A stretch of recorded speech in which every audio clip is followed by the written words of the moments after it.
ये मानसिक स्वास्थ्य की जो समस्याएं होती हैं ये केवल किशोरों में और वयस्क में ही नहीं होती है। मानसिक स्वास्थ्य की समस्या बच्चों में भी होती है। तो ऐसा नहीं है कि सिर्फ बड़े लोगों को ही तनाव है या उसके कारण सिर्फ जो है वो साइकोलॉजिकली है या एनवायरमेंटली है। यानी कि मानसिक के अलावा वातावरण के भी बहुत सारे जो कारक होते हैं वो मानसिक स्वास्थ्य की समस्याओं को जन्म देते हैं। बल्कि कुछ कारण जो है वो शारीरिक भी होते हैं और वंशानुगत भी होते हैं। यानी कि कुछ फिजिकल कॉजेस भी होते हैं और हमारी हेरिडिटी से भी जुड़े हुए हैं। तो ये जो हेरिडिटी की वजह से जो मेंटल डिसऑर्डर्स होते हैं वो जन्म के साथ भी बच्चों में पाए जा सकते हैं, जिसमें प्रमुख रूप से जो है वो मानसिक विकलांगता, जिसे कि मेंटल रिटार्डेशन कहते थे, आज इसका नाम इंटेलेक्चुअल डिसेबिलिटी हो गया है। अब मेंटल रिटार्डेशन वर्ड नहीं चलता है। उसके साथ ऑटिज्म भी एक बहुत ही कॉमन फीचर है। आपने मूवीज देखे होंगे तारे जमीन पर, उसमें वो जो बच्चा था उसको लर्निंग डिसेबिलिटी, और एक मूवी थी my name is Khan and I am not a terrorist वाली जो मूवी थी, उसमें शाहरुख खान ने एक ऑटिस्टिक व्यक्ति का रोल किया था। तो ये कुछ ऐसी बीमारियां हैं जो बचपन से भी जन्म के साथ भी व्यक्ति में पाई जाती हैं। लर्निंग डिसऑर्डर में क्या होता है, जो बच्चा है वो चीजों को उस प्रकार से नहीं सीख पाता है जैसे कि सामान्य बच्चे सीखते हैं। कभी बच्चों को लिखने में दिक्कत होती है, कभी बच्चों को बोलने में दिक्कत होती है, कभी बच्चों को मैथ्स में दिक्कत होती है। तो बहुत सारी समस्याएं हैं जिनका कारण अनुवांशिक जो अनुवांशिक भी होती हैं। लेकिन शारीरिक एवं अनुवांशिक के साथ जो अन्य और जो मुख्य जो कारण है मानसिक स्वास्थ्य संबंधी समस्याओं के, वो होते हैं तनाव यानी कि स्ट्रेस के जो घटनाएं होती हैं एक व्यक्ति के जीवन में। तो ये जो मनोवैज्ञानिक कारण है उसमें व्यक्ति के साथ कोई घटना ऐसी घटी रहती है जिससे उसको मानसिक आघात पहुंचता है, उसको बहुत ज्यादा ट्रॉमा होता है, वो बहुत ज्यादा स्ट्रेस में आ जाता है। लेकिन स्ट्रेस तो हमको और आपको सबको होता है, लेकिन कुछ लोग उस स्ट्रेस को हैंडल नहीं कर पाते, उस तनाव से उबरने का उनको तरीका नहीं आता, और या तो वो मानसिक जो आघात है वो इतना ज्यादा सीवियर, इतना ज्यादा प्रचंड होता है कि व्यक्ति उसमें से उबरने की जगह और उसके अंदर सिंक करने लगता है, डूबने लगता है। तो कई बार जो कारण है वो आर्थिक भी होते हैं। हम सब ने कोविड-19 के दौरान देखा कितना ज्यादा मेंटल हेल्थ की प्रॉब्लम थी। व्यक्ति मानसिक रूप से डरा हुआ था, सहमा हुआ था। फियर और अनसर्टेनिटी, अनिश्चितता की हालात ऐसे थे कि अगला आने वाला व्यक्ति स्वस्थ है कि कोविड ग्रस्त है ये भी नहीं पता था। बाहर से आने वाला एक साग सब्जी या ब्रेड का टुकड़ा भी सेफ है कि नहीं। तो ऐसे अनसर्टन जो इन्वायरमेंट है, तो uncertainty, failure, fear, mental trauma, ये सब जो है वो मानसिक बीमारियों के मनोवैज्ञानिक कारण होते हैं। और कई बार जो नेचुरल कैलामिटी होती है वो भी मानसिक समस्याओं को जन्म दे देती है। यानी कि जो प्राकृतिक आपदाएं हैं जैसे कि बाढ़ है, सूखा है, या आग लग जाना है, या कहीं पे किसी दूसरे प्रकार के जो है प्राकृतिक आपदा के शिकार हो गए हैं, बिजली जो है ऊपर से गिर गया तो घर चौपट हो गया और सारी चीजें खत्म हो गई, नौकरी खत्म हो गई, किसी को व्यापार में बहुत ज्यादा नुकसान हो गया। तो ये आर्थिक कारण जो है, प्राकृतिक कारण, मानसिक कारण, अनेक प्रकार के कारण होते हैं जो मानसिक समस्याओं को जन्म दे देते हैं। और इन मानसिक समस्याओं को यदि समय रहते उनको पहचान करके उनका समाधान ना निकाला गया या उसकी चिकित्सा के लिए हम जागरूक नहीं हुए, तो वो जो है वो मानसिक समस्या मानसिक विकृति का रूप ले लेती है। यानी कि मेंटल प्रॉब्लम जो है वो मेंटल डिसऑर्डर बन जाती है। तो इससे पहले कि वो डिसऑर्डर बन जाए, हमको उस समस्या को पहचानना बहुत जरूरी है। इसीलिए मिशन शक्ति हो, चाहे आपके जैसे कॉलेज हो, आपके जैसे जो इतने अच्छे टीचर्स हैं वो इस समस्या को लेकर के आज हमारे साथ जुड़े हैं और मुझे बहुत प्रसन्नता है कि आप लोगों ने इस बहुत ही इम्पोर्टेंट विषय को जो है छुआ है और इस पे आप अवेयरनेस प्रोग्राम जो है आपने क्रिएट किया है। और समस्या का समाधान कैसे किया जाएगा वो एक अन्य लेक्चर का जो है विषय होगा। हालांकि मैं उसमें 2-3 नाम बस आपको गिना करके मैं अपनी बात को समाप्त करना चाह रही हूँ, क्योंकि एक ही लेक्चर में सारी चीजें समझ जाएंगे तो हमको कंफ्यूजन हो जाएगा। आज का अभिमुखीकरण ये था कि हमको और आपको, जैसे कि हम अपने शारीरिक समस्याओं और बीमारियों के लिए सजग रहते हैं, वैसे ही मानसिक समस्याओं के बारे में जागरूक होना चाहिए। एटलीस्ट हमें इतना पता होना चाहिए कि अगर हमको जरूरत से ज्यादा चिंता हो रही है, यदि हमें नींद नहीं आ रही है, अगर हमारा नॉर्मल रूटीन डिस्टर्ब हो गया है, मन नहीं लग रहा है, घबराहट होने लग रही है, बिना मतलब के डर हो रहा है, आत्महत्या करने जैसे विचार मन में आ रहे हैं, ये सब छोड़ के भाग जाऊं, कहीं मन नहीं लग रहा है, अब सारे लोग मेरा इस जीवन में रहना कोई मतलब नहीं है, ऐसी बातें आ रही हैं। या फिर आप बहुत जल्दी जल्दी बीमार हो जा रहे हैं, लेकिन बीमारी का कारण आपको नहीं समझ में आ रहा है, आप शरीर से बिल्कुल स्वस्थ हैं लेकिन फिर भी आप बीमार ही रह रहे हैं, हाथ पैर का ताकत खत्म हो जा रहा है, शरीर का जैसे लग रहा है शक्ति निचुड़ गई है और कोई भी काम आप अच्छे से नहीं कर पा रहे हैं। भले ही आप उस काम के एक्सपर्ट हैं, लेकिन आप उस काम को बार बार गलत कर रहे हैं, जरूरत से ज्यादा आप स्मोक कर रहे हैं, ड्रिंक कर रहे हैं, आप कंफ्यूजन में हैं, या फिर बहुत ज्यादा गुस्सा आ रहा है, चिड़चिड़ापन, घबराहट, बात बात पे लड़ने लगना, या फिर सबके अंदर कमियां निकालने लगना, या फिर बस अपन हर कमी के लिए खुद को ही कोसते रहना, जबकि आप उसके लिए जिम्मेदार नहीं भी हो सकते।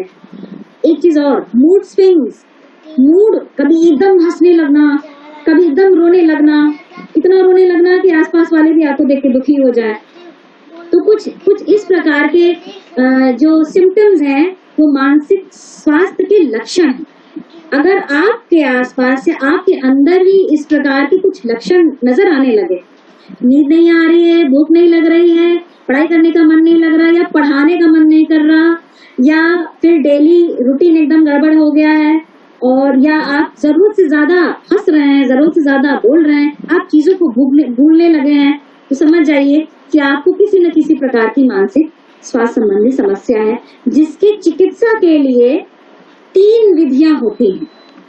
पहली होती है काउंसलिंग, यानी निर्देशन एवं परामर्श को देना, और ये जो थेरेपी है जिसमें काउंसलिंग और साइकोलॉजिकल सपोर्ट है, वो माइल्ड मेंटल डिसऑर्डर्स का जो है वो आसानी से जो है निवारण करा सकता है। उसके बाद जो है जो मॉडरेट जो डिसऑर्डर्स होते हैं, उसके लिए हमको कुछ थेरेपीज की जरूरत पड़ती है। चिकित्सा मतलब जिसमें हमको मनोचिकित्सा की आवश्यकता पड़ सकती है। जो कुछ प्रमुख मनोचिकित्सा जो कि साइकोलॉजिस्ट और साइकेट्रिस्ट जिसका इस्तेमाल करते हैं, उसमें बिहेवियर थेरेपी, CBT और क्लाइंट सेंटर्ड थेरेपी, ये प्रमुख थेरेपी हैं जिसका इस्तेमाल मानसिक विकृतियों के समाधान के लिए किया जा सकता है। और मॉडरेट से लेके सीवियर जो मेंटल डिसऑर्डर है, उसके लिए दवाओं का भी प्रयोग किया जाता है, और इनके लिए दवाओं के साथ साथ साइकोथेरेपी और काउंसलिंग के सेशन जो है वो लगातार साथ में चलाए जाते हैं। तो जब समस्याएं ज्यादा गहन हो जाती हैं, तो फिर साइकियाट्रिस्ट के भी हेल्प को लिया जा सकता है। साइकोलॉजिस्ट और साइकियाट्रिस्ट में एक ही अंतर होता है, वो ये कि साइकोलॉजिस्ट जो है MA PhD होता है, और कोई उसमें साइकोलॉजी का एक डिग्री होल्डर होता है, साइकियाट्रिस्ट एक डॉक्टर होता है। तो डॉक्टर क्या करता है आप जानते हैं ना, सबसे पहले आपको दवाई खिलाएगा। तो जो साइकियाट्रिस्ट है वो पहले आपको दवा देगा। और काउंसलिंग तो इंडियन सोसाइटी में काउंसलिंग उतना ज्यादा चलन में नहीं है, वो पहले आपको दवा देगा। लेकिन जैसे कि मैं एक psychologist as well as counsellor भी हूँ, तो मेरा आप सभी से एक अनुरोध ये होगा कि मानसिक स्वास्थ्य की समस्याओं को नजरअंदाज ना करिए। ये जैसे सर्दी, खांसी, जुकाम और बुखार है, ठीक वैसे ही अवसाद है, चिंता है, घबराहट है, तनाव है। ये दोनों जो है कोई अलग चीजें नहीं है। तो यदि इस तरह के सिम्टम्स आपको नजर आते हैं तो नजरअंदाज ना करिए। मनोवैज्ञानिक चिकित्सा एवं परामर्श लेने से ना घबराइए। और इसी के साथ मैं अपनी बातों को समाप्त करना चाहूंगी। यदि आपको किसी भी विषय में यदि कोई प्रश्न हो तो आप ले सकते हैं। और मैं आप सभी ऑर्गेनाइजर्स को, प्रिंसिपल को, मैडम को, सर को, जो लोग भी यहाँ पे उपस्थित हैं, जुड़े हुए हैं, और सबसे ज्यादा महत्वपूर्ण है हमारे बच्चे और हमारी बच्चियां, हमारे स्टूडेंट्स, आप सभी का जो है हृदय से आभार व्यक्त कर रही हूँ कि आपने मुझे अपनी बात रखने का ही मौका दिया। Thank you so much. स्वर्णिम जी, बहुत बहुत आभार मैम। आपके व्याख्यान को सुनकर यह सहज अनुभूति हो रही है कि माँ प्रज्ञा का निरंतर और चरायमान आशीर्वाद आपको प्राप्त है। आपकी ज्ञान की जड़ें इतनी विशाल और गहरी हैं मैम कि हम सब आपके वक्तव्य को सुनकर काफी अभिभूत हैं। और इसी संदर्भ में प्राचार्य जी के आदेश से आपको यह संस्था आपकी उत्कृष्ट वक्तव्य शैली के लिए आपको ई प्रशंसा पत्र देकर सम्मानित करेगी। और साथ ही साथ भौतिक रूप से भी आपको मैम हम सुनना चाहेंगे अभी जल्द ही इस कार्यक्रम के अंतर्गत, या आगामी वर्षों में या आगामी माह में आप एक प्रमुख वक्ता, मुख्य वक्ता और लब्ध प्रतिष्ठित वक्ता के रूप में हमारे महाविद्यालय में उपस्थित रहेंगी। आपकी सहजता, सरलता सदैव इस महाविद्यालय को प्राप्त होगी। इसी आकांक्षा के साथ मैम हृदय से आपका धन्यवाद। और चलो चलते रहो, पहचान रुकने से नहीं बनती, बहे दरिया तो पानी पत्थरों पर भी नाम लिखता है। इसी के साथ मैम सादर अभिनंदन। और अब यह क्रम अध्यक्षीय उद्बोधन से अनुग्रहित होने का है।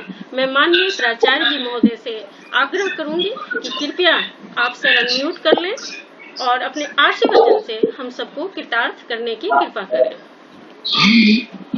माननीय प्राचार्य जी सर आ रही है। प्रणाम। नमस्ते। मिशन शक्ति कीर्ति चरण के अंतर्गत महाविद्यालय में आज आयोजित इस सेमिनार की मुख्य वक्ता डॉक्टर रश्मि सिंह जी, इस वेबिनार से जुड़े हुए महाविद्यालय के शिक्षकगण, कर्मचारीगण, छात्र एवं छात्राएं। जैसा कि मुख्य वक्ता महोदया ने बताया, मानसिक स्वास्थ्य मनुष्य के व्यवहार एवं संवेगों को अभिव्यक्त करता है और मानसिक स्वास्थ्य की समस्या जैसे अवसाद, तनाव, चिंता, कुंठा, फोबिया, सोचने की क्षमता खो देना, आत्महत्या के बारे में सोचना, नशे की लत के बारे में वक्ता महोदया ने अत्यंत ही सरल ढंग से हम सभी को जानकारी प्रदान की। वर्तमान समय में कोविड बीमारी के कारण मानसिक तनाव में काफी वृद्धि हुई है और हम मानसिक तनाव से तभी मुक्त हो सकते हैं जब हम जीवनचर्या में परिवर्तन करें, तनाव मुक्त रह करके आत्मविश्वास एवं दृढ़ता के साथ कार्य करें तो निश्चित रूप से हमारे मानसिक स्वास्थ्य में वृद्धि हो सकती है। इस वेबिनार की मुख्य वक्ता डॉक्टर रश्मि सिंह जी ने अपने मानसिक परामर्श के माध्यम से महाविद्यालय के शिक्षकों, कर्मचारियों, छात्र छात्राओं को मानसिक स्वास्थ्य एवं समस्या समाधान विषय पर अत्यंत ही सारगर्भित एवं व्यवहारिक जानकारी प्रदान करके हम सभी को अभिमुखीकरण की ओर प्रस्तुत किया। हम सभी आशा करते हैं कि आपके मानसिक परामर्श एवं विमर्श से हमारे महाविद्यालय के छात्र छात्राएं भविष्य में लाभान्वित होंगी। मानसिक रूप से स्वस्थ व्यक्ति ही देश एवं समाज के नव निर्माण में महत्वपूर्ण भूमिका अदा करता है। अंत में मैं महाविद्यालय परिवार की ओर से मुख्य वक्ता डॉक्टर रश्मि सिंह जी का आभार व्यक्त करता हूँ। धन्यवाद।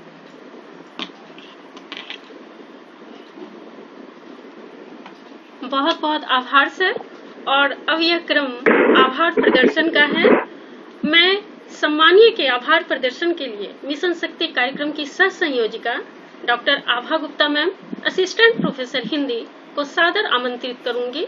Doctor Abha Gupta ma'am, assistant professor Hindi को सादर आमंत्रित करूंगी कि कृपया धन्यवाद मैम। समझ आवाज आ रही है? जी जी जी, आवाज आ रही है मैम, प्रारंभ करें। धन्यवाद मैडम। आज के इस वेबिनार से जुड़े माननीय प्राचार्य जी, हमारी अतिथि डॉक्टर रश्मि सिंह मैम, महाविद्यालय के समस्त प्राध्यापक एवं प्राध्यापिकाएं,